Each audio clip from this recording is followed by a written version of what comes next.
Hi class, I hope you're doing well. I miss you so much. One of the things I miss most about our classroom is reading you books. I loved reading you books all the time. So I have a story for us today that we've never read before.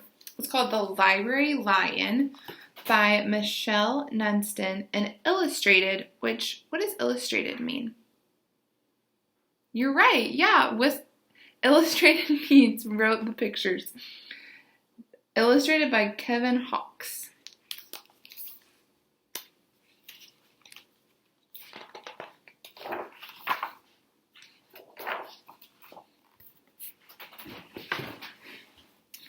One day a lion came to the library. He walked right past the circulation desk and up into the stacks. It has such pretty pictures. I want to make sure you see them all. Mr.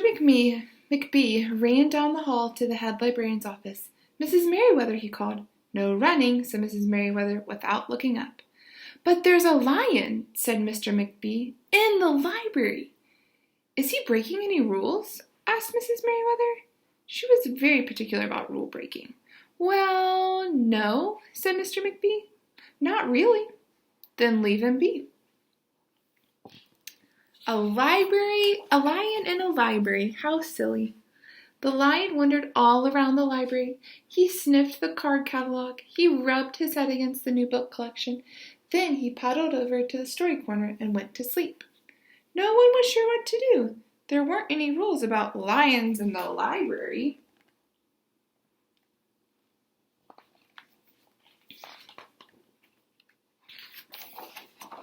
Soon it was time for story hour. There weren't any rules about lions at story hour either. The story lady seemed a little nervous, but she read out the first book's title in a good, clear voice. The lion looked up. The story lady kept reading. The lion stayed for the next story, and the story after that. He waited for another story, but the children began to walk away. "Story hour is over," a little girl told him. "It's time to go." The lion looked at the children. He looked at the story lady. He looked at the closed books. Then he roared loud. "Roar!"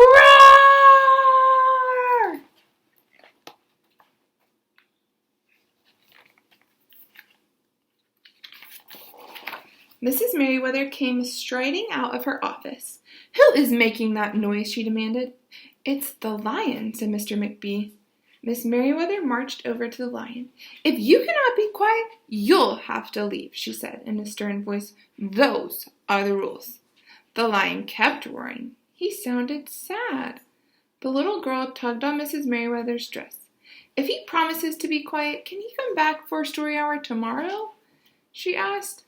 The lion stopped roaring. He looked at Mrs. Merriweather. Miss Merriweather looked back. Then she said, "Yes, a nice, quiet lion would certainly be allowed to come back for story hour tomorrow." "Hooray!" said the children.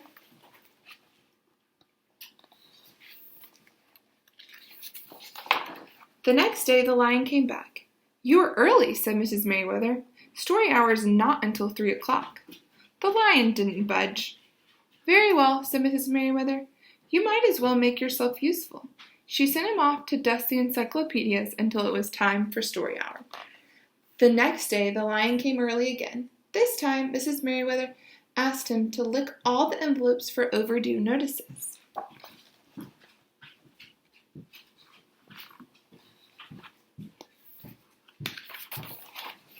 Soon the lion began doing things without being asked. He dusted the encyclopedias. He licked the envelopes. He let small children stand on his back to reach books on the highest shelves. Then he curled up in the story corner to wait for story hour to begin.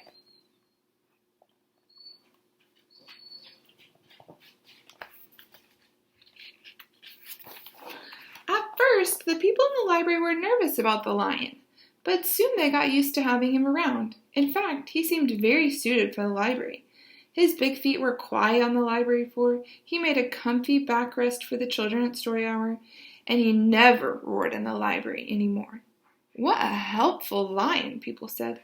They patted his soft head as he walked by. How did we ever get along without him? Mr. McBee scowled when he heard that. They had always gotten along fine before. No lions were needed.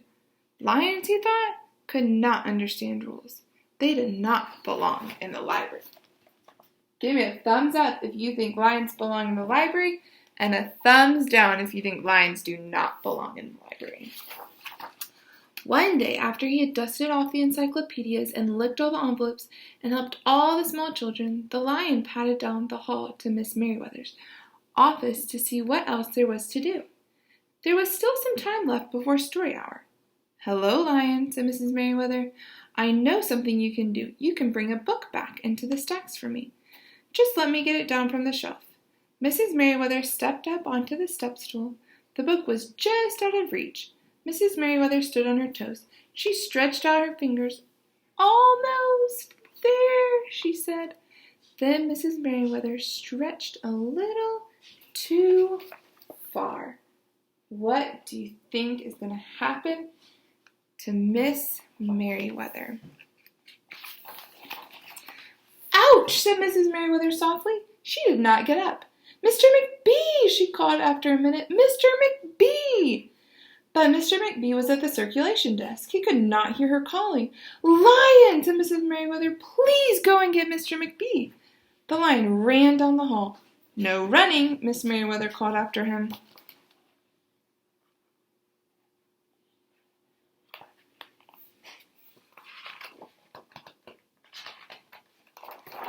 The lion put his big front paws up on the circulation desk and looked at Mr. McBee. "Go away, Lion," said Mr. McBee. "I'm busy." The lion whined. He pointed his nose down the hall toward Mrs. Merriweather's office. Mr. McBee just ignored him. Finally, the lion did the only thing he could think of to do. He looked Mr. McBee right in the eye. Then he opened his mouth very wide, and he roared the loudest roar he had ever roared in his life. Roar!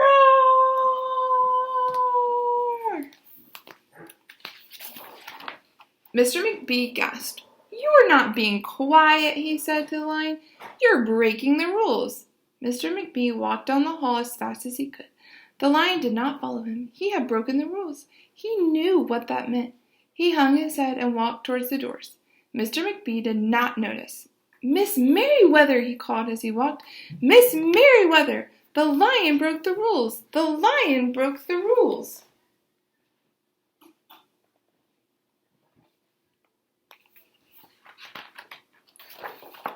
He burst into Miss Merriweather's office. She was not in her chair. "Miss Merriweather?" he asked. "Sometimes," said Miss Merriweather from the floor behind her desk, "there is a good reason to break the rules, even in the library. Now please go call a doctor. I think I have a broken arm." Mr. McBee ran to call the doctor. "No running," Miss Merriweather called after.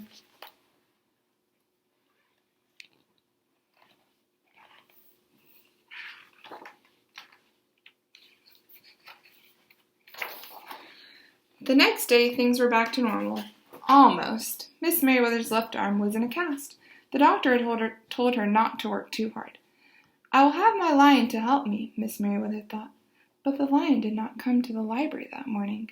At 3 o'clock, Miss Merriweather walked over to the story corner. The story lady was just beginning a story for the children. The lion was not there.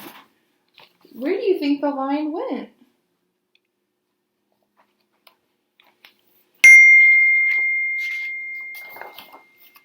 People in the library kept looking up from their books and computer screens, hoping they would see a familiar furry face. But the lion did not come the next day. The lion did not come the next day either, or the day after that.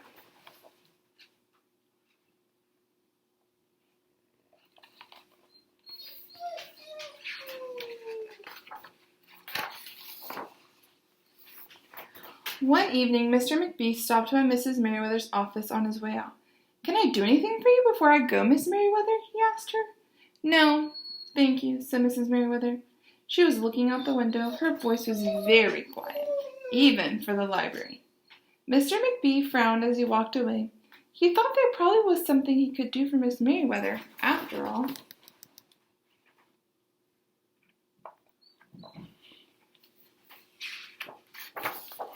Mr. McBee left the library. He did not go home. He walked around the neighborhood. He looked under cars. He looked behind bushes. He looked in backyards and trash cans and tree houses. Who is Mr. McBee looking for?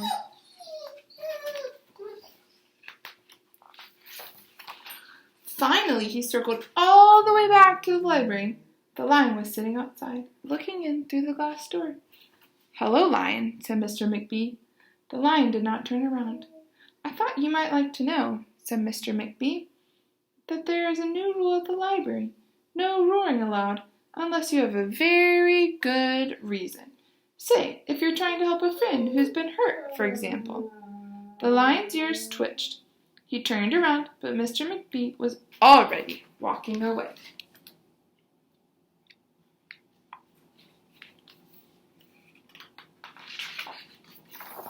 The next day, Mr. McBee walked down the hall to Mrs. Merriweather's office. "What is it, Mr. McBee?" asked Mrs. Merriweather in her new, sad, quiet voice. "I thought you might like to know," said Mr. McBee, "that there's a lion in the library." Miss Merriweather jumped up from her chair and ran down the hall. Mr. McBee smiled. "No running," he called after her. Mrs. Merriweather did not listen.